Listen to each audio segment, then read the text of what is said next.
नमस्कार और स्वागत है आप सभी का द प्रोमिनेंस आर में, where every thought counts. I am Srishti Singh. I am Amreen Fatima. And we are from Sudhiti Global Academy, Etawah. The prominence are एक ऐसा प्लेटफॉर्म है जहां हम उन लोगों से रूबरू होते हैं जो अपनी लाइफ जर्नी से सिर्फ सक्सेस ही नहीं बल्कि लाइफ इंस्पिरेशन भी क्रिएट करते हैं। म्यूज़िक सिर्फ आवाज़ नहीं होती, कभी ये दुआ बन जाती है, कभी जज्बात, तो कभी पूरी एक ज़िंदगी बन जाती है। आज हमारे बीच मौजूद है एक ऐसे म्यूज़िक आर्टिस्ट जिन्होंने म्यूज़िक को सिर्फ एक करियर ही नहीं बल्कि एक जिम्मेदारी समझा है। मैं बात कर रही हूँ मशहूर कव्वाली आर्टिस्ट और उस्ताद अज़ीज़ नाज़ा साहिब के बेटे मुज्तबा अज़ीज़ नाज़ा जी। सर, स्वागत है आपका द प्रोमिनेंस आर में। थैंक यू सो मच, बहुत शुक्रिया आपका, धन्यवाद। सर, सबसे पहले आप अपने चाइल्डहुड के बारे में बताइए। क्या घर का माहौल हमेशा म्यूजिक से भरा रहता था? बिल्कुल। मेरे पिताजी के देहांत के बाद मुझे एक नई दुनिया पता चली जो संगीत के रूप में मेरे सामने आई। उनकी कमी पूरी करने का एक माध्यम मेरे पास यही था कि उनके जो कैसेट्स, उनके वीडियो कैसेट्स जो मेरे पास मुहैया थे, उन्हीं को सुन सुन के मैं उनकी कमी पूरी करता था। तो यही एक माध्यम हुआ कि मैं संगीत से इस तरह से जुड़ गया इतनी छोटी उम्र में। हालांकि जब मेरे पिताजी भी थे तो मैं उनके म्यूज़िक से इतना मुतासिर था कि मैं उस ज़माने में उनके जो इंस्ट्रूमेंट्स थे बजाने की कोशिश करता था। महज 2 साल की उम्र में, जो मेरे मम्मी से सुना है, मैं तबला बजाने की कोशिश करता था। तबले पे बोल बजाता था, तीर, किट। और मुझे मेरे डैडी ने एक हारमोनियम गिफ्ट किया था, कस्टम में, छोटा सा, तो मैं वो बजाया करता था। तो ऐसे तो जब डैडी थे तो उस वक्त तो पूरा माहौल था ही घर में, मगर उनके गुजर जाने के बाद मेरे पास कोई साधन नहीं था कि मैं उनको बहुत मिस करता था बचपन में।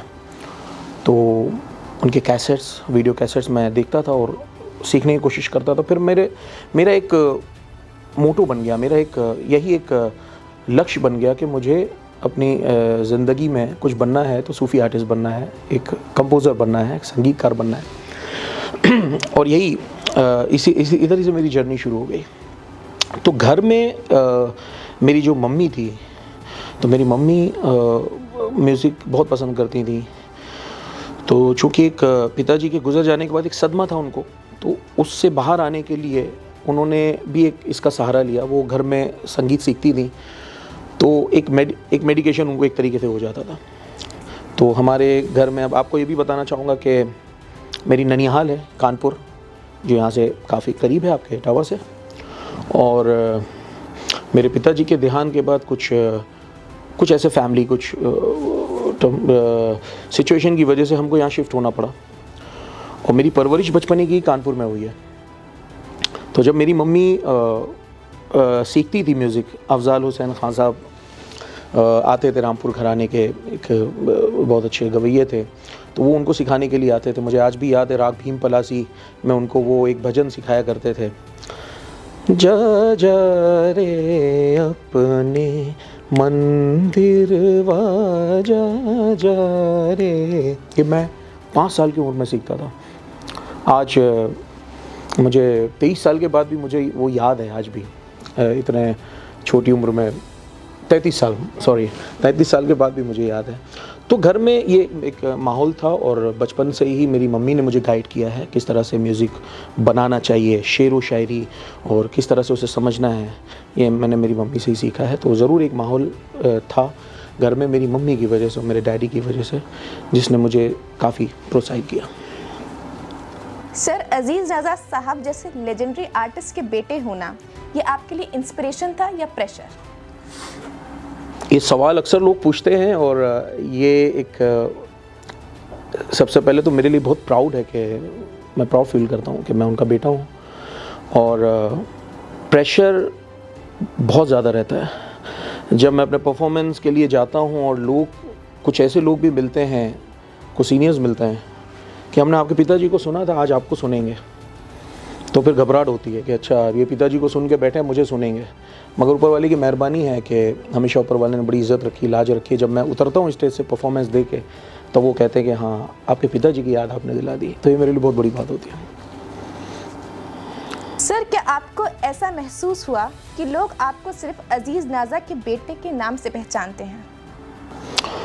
बहुत पहले मुझे ऐसा महसूस होता था। एक बार मैं बहुत रोने भी लग गया था स्टेज पर। मुझे याद है मैं चढ़ता सूरज, मेरे पिताजी की कव्वाली गा रहा था, चढ़ता सूरज धीरे धीरे, और ये सोचते ही हुए कि क्या मैं क्या मुझे मेरे पिताजी के ही नाम से लोग जानते हैं। और मैं चढ़ता सूरज धीरे धीरे का मैंने फर्स्ट मुखड़ा शुरू किया और अंतरे पे मैं आया, मैं फूट फूट के रोने लग गया। ऑडियंस समझ ही नहीं पाई कि मुझे हुआ क्या। यहाँ तक कि मैं गा नहीं पाया, फिर मुझे गाना रोकना पड़ा और मैं उठ के स्टेज से नीचे चला गया। काफ़ी ऑडियंस पीछे आ गई घबरा के कि हुआ क्या। तो उस वक्त मुझे ऐसा लगता था कि हाँ, और ये एक हद तक कि कव्वाली के दुनिया में उस वक्त जब मैं महज 12 साल का था, उस वक्त मुझे उनके नाम ने ही पहचान दिलाई। वो तो थे नहीं लेकिन उनका नाम तो था। तो लोग यही देखने के लिए मुझे बुलाया करते थे कि महज एक 12 साल का बच्चा जो इतने लीजेंड आर्टिस्ट का बच्चा है, वो कैसा गाता है, कैसा परफॉर्म करता है। तो एक तरीके का एक छोटा सपोर्ट था उनके नाम का। मगर जो जद्दोजहद की, जो स्ट्रगल किया, वो मैं जानता हूँ, वो मेरा दिल जानता है और मेरे पेरेंट्स जानते हैं। तो ये बात सच है और लगता है कि उनके नाम जुड़े होने से कभी कभी लगता था मुझे। और आज ऊपर वाले की मेहरबानी है कि जो भी मैंने मेहनत की है, जो भी आप देखते हैं कि जिस भी मकाम में ऊपर वाले ने पहुंचाया, ये अपनी मेहनत है, मगर उनका नाम जुड़ा हुआ है, ये मेरे लिए अच्छी बात है। सर, क्या आपको अपना पहला स्टेज परफॉर्मेंस याद है? उस दिन का एक्सपीरियंस कैसा था? मैं 8 साल का था। मेरे कज़िन ब्रदर मुंबई से आए हुए थे। कानपुर में एक बाबूपुरवा नामक एक जगह है जहाँ पर एक पब्लिक शो हो रहा था। तकरीबन 5000 की ऑडियंस बैठी थी। मैं उस टाइम पे भी मेरे हाथ नहीं कांपे पहले परफॉर्मेंस देने के टाइम पे। मैं मेरे लिए ऐसा था कि वो दुनिया जीत लूँगा अभी मैं। ये अब मुझे ये मौका मिला है ना, और ये मौका पाने के बाद तो मैं बस दुनिया जीत लेने वाला हूँ। मेरे लिए वो एक मन में बात थी कि ये ऑडियंस को मुझे जीतना है। और मेरा पहला परफॉर्मेंस में मैंने मेरे पिताजी की कव्वाली गाई थी, चढ़ता सूरज धीरे धीरे ढलता है ढल जाएगा, कानपुर में। सर, आपके हिसाब से सक्सेस के लिए सबसे इम्पोर्टेंट क्या है, टैलेंट, मेहनत या पेशेंस? तीनों ही चीज़ें। आपके अंदर टैलेंट भी होना चाहिए। आजकल सोशल मीडिया का ज़माना है, आप देखते हैं करोड़ों रील्स बनती हैं, दुनिया भर में लोग बनाते हैं, वो टैलेंटेड हों चाहे नहीं हों। बहुत सारे लोग मशहूर हो जाते हैं वो इस वजह से कि सोशल मीडिया का एक सपोर्ट है। मगर टैलेंट भी होना चाहिए आपके अंदर मेहनत होनी चाहिए और पेशेंस भी होना चाहिए आपके अंदर। बहुत सारे लोग, मैंने देखा है कि मुंबई में बहुत सारे लोग स्ट्रगल करते हैं मगर टूट जाते हैं, यार कुछ बन नहीं रहा है, और कोई दूसरे काम को करने लगते हैं।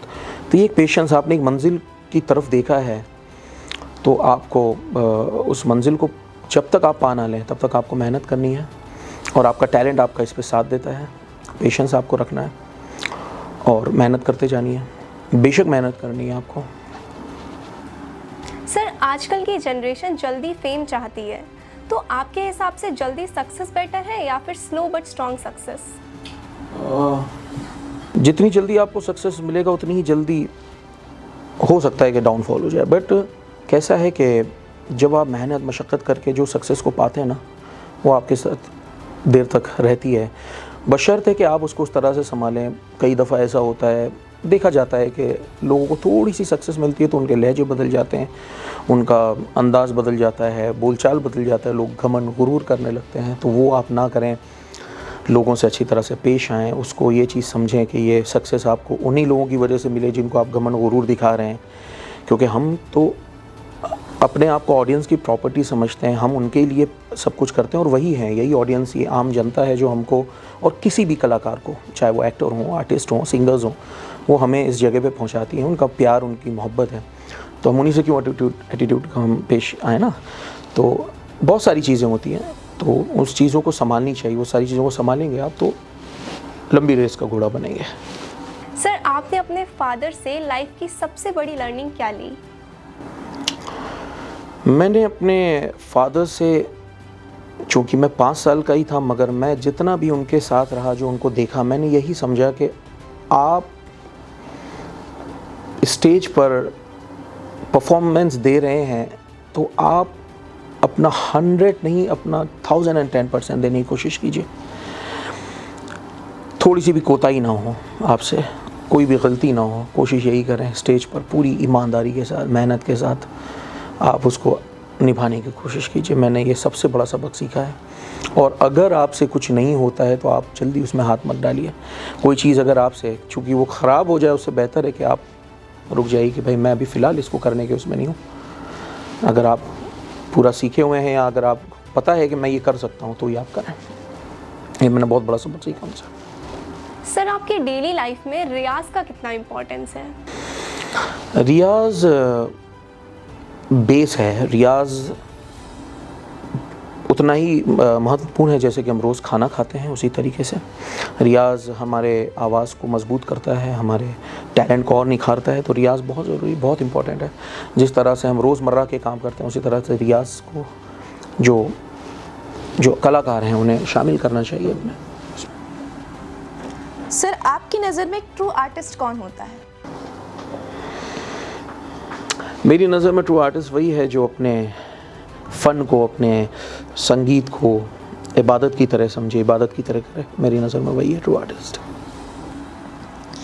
सर, आज म्यूज़िक काफ़ी कमर्शियल हो चुका है, क्या इससे रियल आर्ट को नुकसान हुआ है? अगर हुआ है तो कैसे? बिल्कुल हुआ है, बिल्कुल हुआ है नुकसान। हमारा जो संगीत है, जो हमारे इंडिया का जो संगीत है, या जो भी इसके कितने तरह के, देखिए आप वो सुनते हैं, अलग अलग प्रांत में अलग अलग तरीके के संगीत सुने जाते हैं। ये हमारी संस्कृति से जुड़ा है, हमारे कल्चर से जुड़ा है। अगर उसी को हम तोड़ मरोड़ देंगे तो फिर तो जो आप देख रहे हैं सामने वही होगा।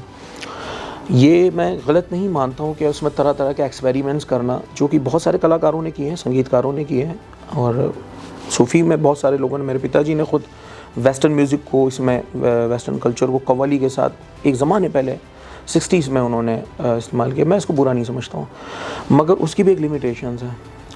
आप बड़े बड़े भारी भारी इंस्ट्रूमेंट्स, ड्रम्स और पूरे वेस्टर्न इंस्ट्रूमेंट्स लाके इंडियन इंस्ट्रूमेंट्स के ऊपर रख देंगे तो उसका क्या हाल होगा। आप उसको उस तरह से सजाएं कि उसकी सोल भी ना मरे और लोगों को नई चीज़ सुनने को मिले। हमारी न्यू जनरेशन है, न्यू साउंड सुनना चाहते हैं, नए नए एक्सपेरिमेंट्स देखना चाहते हैं। अभी मैंने एक सॉन्ग बनाया था जिसका नाम था मासूम। हमारे एक दोस्त हैं, रैपर हैं, उनके साथ मिलकर हमने बनाया। उसको सूफ़ी कव्वाली के साथ हमने मर्ज किया। बीट था एफ्रो बीट, मगर उसमें चल रही कव्वाली, कितनी मासूम बनती हो नज़रों से तुम कत्ल करके, अंदर फिर वो उसमें रैप करते हैं। तो हमने एक एक्सपेरिमेंट किया, बहुत न्यू जनरेशन को पसंद आया, जेनजीज़ को बहुत पसंद आया वो। तो हमने उसके एक लिमिटेशंस रखी। अब हम उसको पूरी तरह से बिगाड़ दें, वो लोग करते हैं ऐसा। तो इस पर प्रभाव यही पड़ा कि एक तो हमारे कल्चर को थोड़ा सा भी अगर हम वो करें ना, रिस्पेक्ट करें, और उसको देखते हुए आप उस चीज़ पे एक्सपेरिमेंट्स वगैरह करें, ठीक है, चाहे वो नृत्य हो, डांस हो, म्यूज़िक हो, संगीत हो, और या फिर जो भी चीज़ कला में शामिल होती है। ये बहुत ज़रूरी है कि हम अपने कल्चर का रिस्पेक्ट करें, क्योंकि ये हमारी मिट्टी से जुड़ी हुई चीज़ है। हमारा जो संगीत है हमारी मिट्टी से जुड़ा हुआ है, इसीलिए ये माहौल इस तरह से बिगड़ गया है। वेस्टर्न कितना सुनेंगे वेस्टर्न। वो जैसा जो सोल हमारे इंडियन म्यूज़िक में है वो और किसी म्यूज़िक में है भी नहीं। उतना सोल, उतना डीप और उतना कनेक्टिविटी है नहीं किसी भी म्यूज़िक में। सर, बॉलीवुड इंडस्ट्री में काम करते हुए आपने क्या सीखा? बॉलीवुड इंडस्ट्री में काम करते हुए बहुत कुछ सीखा। ये सीखा कि जब तक आपके पास ये नहीं है कि आप सामने वाले को कन्विंस कर सकते हैं, तब तक आपकी ख़ास रिस्पेक्ट नहीं है। आपको ये आना चाहिए कि मैं सामने वाला, चाहे आपके पास टैलेंट हो चाहे नहीं हो, आप सामने वाले को अपने बातों से कन्विंस कर लें तो कमाल है। और ये मैंने सीखा कि अगर आपके पास अच्छे कपड़े हैं, आपके पास अच्छा आईफोन है हाथ में, तो आपको अच्छी इज़्ज़त दी जाएगी। शो ऑफ आप जितना कर सकते हो तो आपको उतना अच्छा रिस्पेक्ट मिलेगा। ये मैंने इंडस्ट्री से सीखा। इंडस्ट्री ने मुझे बहुत कुछ सिखाया। स्ट्रगल के दौर में बहुत कुछ देखा। जो लोग पहचानते थे वो नहीं भी पहचाने, सामने से देख के भी तो लगता था कि अरे यार इसने ऐसा क्यों किया, इसने मुंह क्यों मोड़ लिया, मुझे देख के भी अनजान कर दिया। कोई नहीं, कोई बात नहीं। तो ऐसे बहुत सारे ऐसे मकाम आते हैं लाइफ में। तो मैंने इंडस्ट्री से काफ़ी कुछ सीखा है। मगर ये है कि ज़िंदगी जीना सिखाया, फिल्म इंडस्ट्री ने बहुत कुछ मिला और उसके बाद बहुत सारा प्यार भी मिला। आज फिल्म इंडस्ट्री में काम कर रहे हैं बहुत सारे लोग, अच्छे अच्छे लोगों के साथ जुड़े। संजय लीला भंसाली जी हैं, मधुर भंडारकर हैं, अन्नू मलिक जी हैं, बहुत सारे आर्टिस्ट, बहुत सारे कलाकारों के साथ काम करने का मौका मिला, सौभाग्य मिला। तो मेरे लिए बहुत खुशी की बात है। सर, स्टडीज़ और पैशन के बीच बैलेंस कैसे बनाया जा सकता है? स्टडीज़ और पैशन के बीच बैलेंस, थोड़ा मैं शायद गलत शख्स हूँ इस सवाल के लिए, क्योंकि मैं तो खुद पढ़ाई मैंने कैसे कैसे करके की है। मैं गर्व मानता था मैं इस बात को कि मैं पीछे वाली डेस्क में बैठता था अपने स्कूल में। मुझे लगता था यहाँ शरारत खुल के की जा सकती है। तो शायद मैं फिर भी इसका जवाब दे सकूँगा। देखिए, पैशन अपनी जगह है, आपकी स्टडी अपनी जगह है। मेरी मम्मी बहुत मुझे प्रेशराइज़ करती थी कि पढ़ाई तुम्हें करनी है, बट मेरी नानी जी मुझे सपोर्ट करती थी कि नहीं, इसको करने दो, इसका म्यूज़िक का काम करने दो। बाद में फिर वो भी समझ गई इस चीज़ को। पैशन डिपेंड करता है कि आपका पैशन किस चीज़ में है और वो पैशन आपको क्या देगा आगे चलकर, ये भी डिपेंड करता है।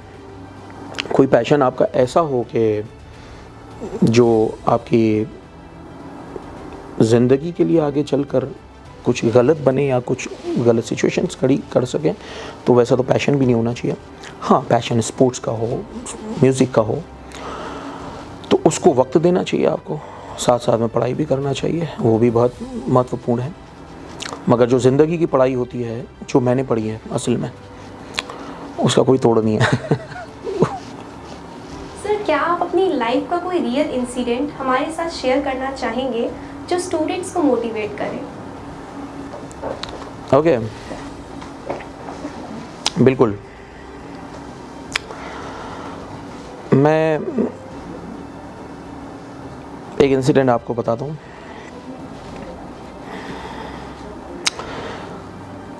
जब मैं मुंबई गया पहली बार, तो मेरे पिताजी का एक पुश्तैनी मकान था वहाँ पे, मगर वो मुझे मिला नहीं था। मैं हमेशा से चाहता था, मैं उस इलाकों में गुज़रता था, मैं अपनी उस गली में जाता था और उस घर को देखता था कि काश मुझे घर मिल जाए। मगर कुछ डिस्प्यूट्स थे कुछ फैमिली के बीच में। मैंने कहा ठीक है। मैंने उन अपने रिलेटिव्स जो थे जिनसे डिस्प्यूट्स थे, मैंने कभी उनसे कुछ ऐसी बात नहीं की कि जो उनको नागवार गुज़रे, बुरी लगे कि तुमने हमारे साथ ऐसा कैसे किया, तुमने हमारा हक़ हमें नहीं दिया। कभी हमने इस तरह से बात नहीं की। मैंने अपने काम से, अपनी मोहब्बत से उनको मनवाया। एक दिन वो ऐसा आया कि उन्होंने ख़ुद बुला के मुझे उस घर की चाबी दी कि मुश्तफ़ा, ये तुम्हारा हक़ है जो तुम्हारे पिताजी ने तुम्हारे लिए छोड़ा है। कुछ नहीं, सिर्फ मोहब्बत, प्यार से पेश आना, कोई ऑफेंस नहीं, ना लड़ाई ना झगड़ा। अपनी मेहनत से उन सबको मनवाया मैंने। खूब जद्दोजहद किया, टूटा, गिरा, उठा, लड़खड़ाया, गिरा, फिर उठा, मगर किसी का सहारा नहीं लिया मैंने, किसी पे डिपेंडेंट नहीं रहा। जो करना है मुझे खुद करना है। अपने बुरे वक्त में भी मैं खुद ही हूँ अपने लिए। हाँ, अच्छे वक्त में तमाम लोग आ जाएंगे, मगर वो चले जाएंगे। जैसे ही बुरा वक्त आपका अच्छा वक्त जाएगा, फिर आपका बुरा वक्त, और बुरा वक्त आपका हमेशा ईमानदार से आती है। खुशी तो आती है, 4 पल के लिए चली जाती है।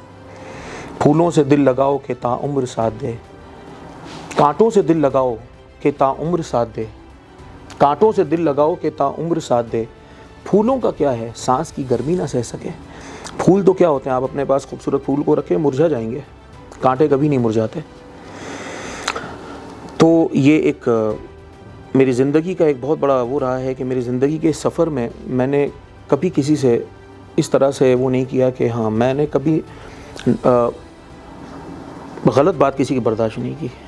ऐसा नहीं कि मुझे गुस्सा नहीं आता था या मुझे गुस्सा नहीं आता है, मगर गलत बात पे, किसी गलत बात, किसी की ऐसी बात के जो बिल्कुल वैलिड ही ना हो, मगर मैंने कभी किसी का दिल नहीं दुखाया। तो आप किसी को अगर जीत सकते हैं तो इससे बढ़कर और क्या है। मैंने वही किया अपनी लाइफ में। तो जो हमारे नए जनरेशन के लोग हैं, मैं उनसे यही कहूँगा कि ऐसा करके दिखाओ कि सामने वाला खुद आपका बोले यार कमा ले यार आप। सर, अगर आज आपका 15-year old वर्जन आपके सामने हो तो आप उसे क्या एडवाइस देना चाहेंगे? मैं उसको सबसे पहले तो बोलूँगा कि यार देख समझ जा, आगे तूने ये गलतियाँ की थी, अब वो ये नहीं करना। और अगर वो मुझे उस मंज़र में मिल जाए तो मैं बोलूँगा कि यार तू एक बार उधर जा, मुझे वो एक बार वो गलियाँ दिखा दे। अगर मुझे वो मौका मिल जाए, आप बिलीव नहीं करोगे, मैं मेरी वाइफ से कह रहा था, आज ही मैं फ़्लाइट में बैठा हुआ था तो मैं उसको कह रहा था कि यार चलो हम लोग 20 साल पीछे चले जाते हैं। मैं उसको ऐसे ही मजाक में कह रहा था। वो बोलने लगी कि नहीं मैं तो खुश हूँ तुम्हारे साथ, मुझे यहीं रहना है। नहीं, मैंने कहा हम लोग दोनों चलते हैं ना पीछे, तुम भी अपने डैडी को देखोगे, मैं भी अपने डैडी को देखूंगा, मम्मी को देखूंगा, अपना वो घर देखूंगा, कानपुर की वो गलियाँ देखूंगा, मुंबई की वो गलियाँ देखूंगा। तो अगर 15 साल की उम्र में मैं अगर ख़ुद को देख सकूं तो अपना बचपना देखना किसको अच्छा नहीं लगेगा। इंसान सब भूल जाता है। हर एक 70 साल का इंसान अपनी ज़िंदगी के सारे अच्छा बुरा वक्त भूल जाएगा, बचपना नहीं भूलेगा। ये बचपने में बात होती है। Sir, now it's time for rapid fire, so please be ready for that. रियाज या recording? Recording. Sir, Sufi music या Bollywood music? Sufi music. Sir, live stage या स्टूडियो? स्टूडियो। गुरु की डांट या ऑडियंस की तालियां? ऑडियंस की तालियां। म्यूजिक को एक शब्द में डिफाइन कीजिए। इबादत। Thank you so much sir. Sir, आप हमारे व्यूअर्स के लिए क्या स्पेशल मैसेज देना चाहेंगे? मोहब्बत, प्यार, इससे बढ़कर और कुछ नहीं है। इससे बढ़कर और क्या है। हम कोशिश कर रहे हैं, जब इस ऑडियंस में जब जाता हूँ मैं तो हम तरह तरह की फीलिंग्स देते हैं ऑडियंस को अपने संगीत के माध्यम से। जब हम कुछ ऐसा पढ़ते हैं लाइक चढ़ता सूरज धीरे धीरे, या दूल्हे का सेहरा सुहाना लगता है, किसी के घर में बेटी की शादी होने वाली है, वो भावुक हो जाता है, हम उसको ये फीलिंग देते हैं। हम जब कुछ ऐसा कव्वाली पेश करते हैं, कोई शेर पढ़ते हैं तो वो हंसने लगता है, मुस्कुराने लगता है। तो हमें खुशी मिलती है कि हम इस तरह से लोगों को अलग अलग हम एहसास दिलाते हैं, उनकी ज़िंदगी से जोड़ते हैं। तो हम प्यार बांट रहे हैं और मैं सभी से ये कहूँगा कि आज हमको इसी की ज़रूरत है। मोहब्बत बांटे, प्यार बांटे, जितना ज़्यादा हो सकता है, और कुछ नहीं। Thank you so much sir for giving your precious thank you so much, बहुत अच्छा लगा आप लोगों से बात करके। Thank you and all the best. Thank you sir. हम फिर मिलेंगे एक नए एपिसोड में एक नए गेस्ट के साथ। तब तक के लिए नमस्कार।